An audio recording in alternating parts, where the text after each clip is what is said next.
Maybe cybernetics wasn't such a great idea after all.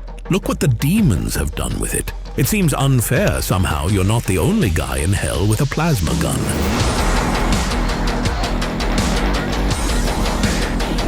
The Arachnotron bears a resemblance to the spider demon, featuring a large brain and 2 small arms supported by a metal frame with 4 mechanical legs, but has a significantly reduced health pool with only 500 hit points. This arachno-like demon is smaller than the spider mastermind, but appears most of the time in swarms. They have large blue eyes by default, which change color depending on their state. It is armed with a powerful plasma gun, which continuously fires at enemies upon first sight, forcing you to watch for its plasma projectile trails to dodge them. While they can be stun-locked with a chainsaw, it's unwise to attempt this unless they are isolated from other demons. Arachnotrons! Haha! I invented those! Sandy Peterson mentioned in one of his videos that he created the Arachnotron because he loved the spider mastermind so much that he wanted smaller versions of it in the game. However, he also noted that their large base caused placement issues in maps, which could explain why there are relatively few Arachnotrons in the game. The Arachnotron returns in Doom 64, now larger and equipped with dual plasma guns that fire in bursts of 5 shots rather than a continuous stream. Each projectile deals 3 to 24 damage, which equals the original version if both shots land. The Arachnotron also appeared in the RPG version and was completely reimagined in Doom Eternal.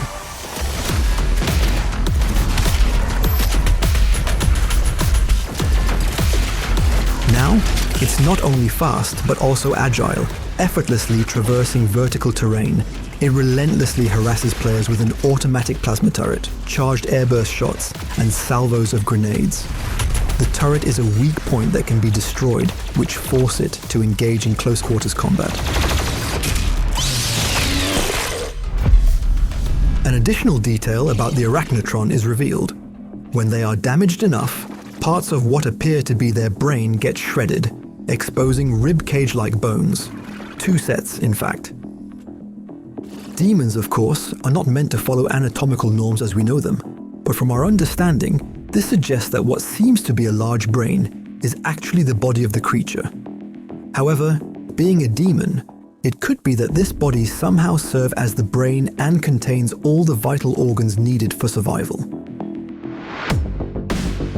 In Doom 2, the description suggests that the demon's cybernetics emerged from Hell's rapid adoption of human technology, stolen from the lost Deimos moonbase. In the 2016 version, this was changed, with the UAC being directly responsible for developing cybernetic demons. An entire division on Mars, under Dr. Olivia Pierce, undertook this work in the top-secret Lazarus Labs, justified as a weapons development program. In Eternal, the Arachnotron is revealed to be built by the UAC from genetic material recovered from the remains of the original Spider Mastermind in an attempt to engineer and weaponize demons. However, an outbreak at its assembly plant led to the facility being overrun, with the administrative AI continuing to manufacture Arachnotrons autonomously.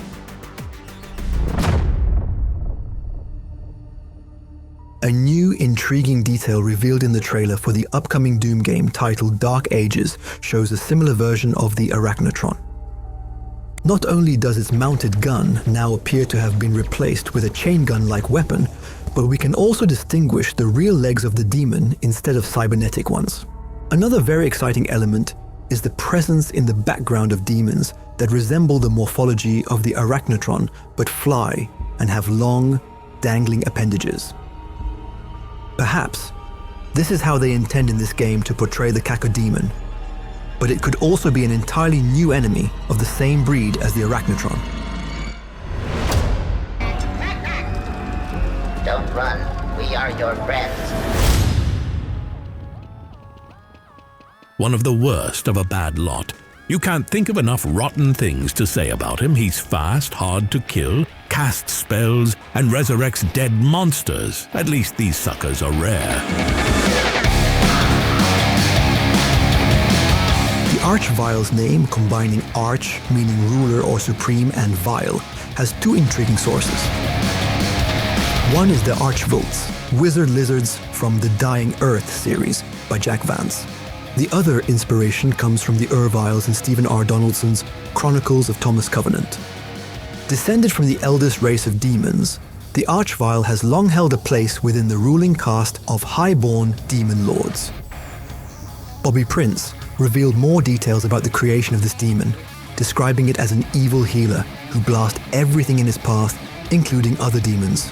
After he has wrought his destruction, he then goes around and reanimates all of the demons. This dual nature inspired Bobby Prince to give him a sinister laugh and a death sound of a pitch-shifted girl's voice saying "why," mixed with other sounds. He finishes by adding that the Archvile can't comprehend why anyone would want to kill him, as he believes he's only doing good for his fellow demons. Archviles are depicted similarly across all Doom games. They have a tall, emaciated physique, can bring demons into battle, and possess a devastating fire attack. The classic Archvile have a high amount of health with 700 hit points and 2 dangerous abilities. Their first attack involves raising their arms to summon flames around their victim. This doesn't deal damage immediately, but serves as a warning. You have a mere 3 seconds to break their line of sight before they clap their hands, triggering the flames to erupt and launch you into the air, dealing devastating damage. If you're desperate, you can attempt to disrupt the attack with a super shotgun at close range, but their low pain chance makes this a risky maneuver. The Archvile's second ability is even more alarming. It can resurrect other monsters, as long as there's a corpse left behind. This makes them high priority targets, as you definitely don't want them reviving other dangerous demons. Deploy your most powerful weapons against them: rocket launchers, BFGs, whatever it takes to eliminate them as quickly as possible. The Archvile doesn't appear in Doom 64, but is reintroduced with 2 variations in the RPG, the Infernus and the Apollyon. In later games such as Doom 3 and Doom Eternal, the Archvile summons enemies rather than resurrecting dead corpses.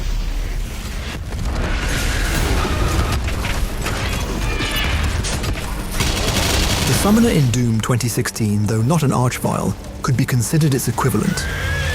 It can spawn fewer demons, and is faster but easier to kill compared to the one in Doom Eternal.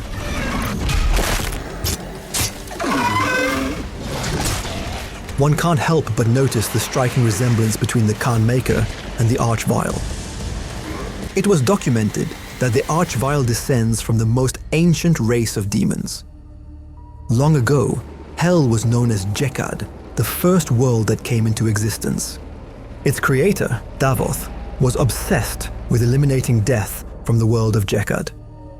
He wanted to grant his people the gift of immortality, which only he possessed.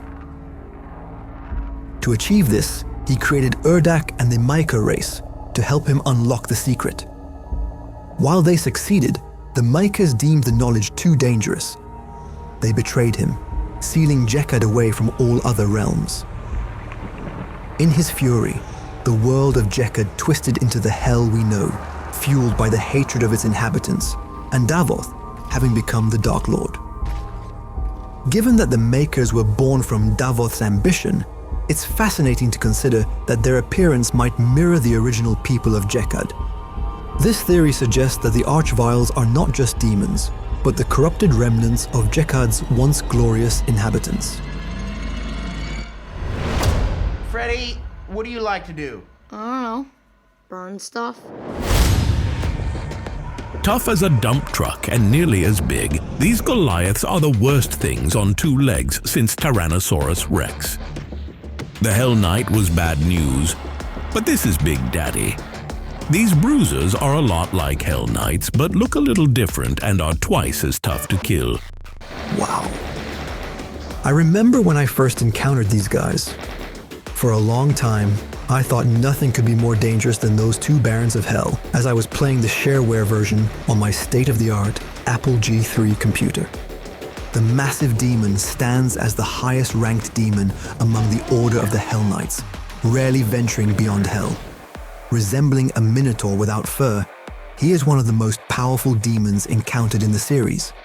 In classic Doom, Barons of Hell quickly lose their boss status, becoming more common enemies as the game progresses.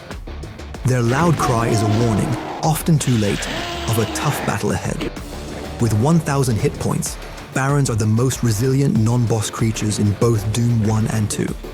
While their attacks are slow and relatively easy to dodge by following their animations, they deal significant damage if they connect.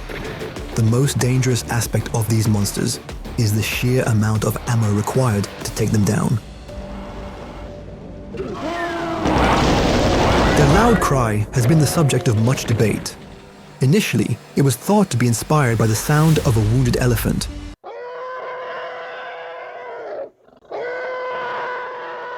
A noise also famously used for the TIE fighter scream in Star Wars. Others speculated it was a hyena's growl. Although familiar, this sound might have been used for other effects in the game, but it doesn't quite match the distinctive noise made by the Baron. However, in 2020, a user named Unpredictable Videos released a video suggesting that the sound was actually created from a woman's growl.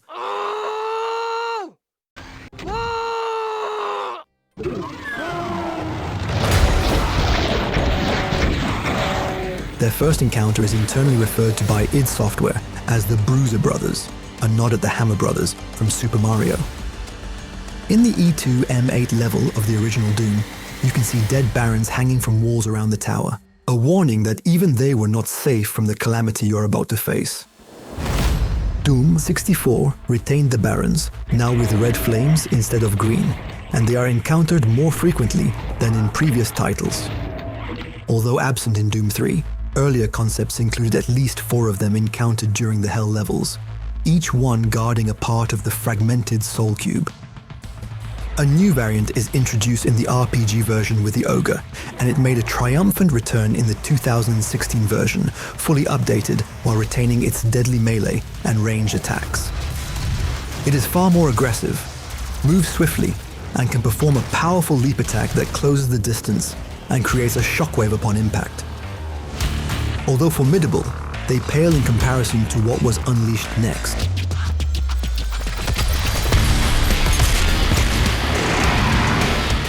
In Doom Eternal, a new breed called Fireborn Barons appears, more resilient and aggressive than their 2016 counterparts. The Ancient Gods, Part 2, introduces another variant called the Armored Baron. This version is protected with armor and armed with a Morning Star. When the weapon is destroyed, it instantly eradicates the Baron's armor, giving you the opportunity to inflict damage before it recharges.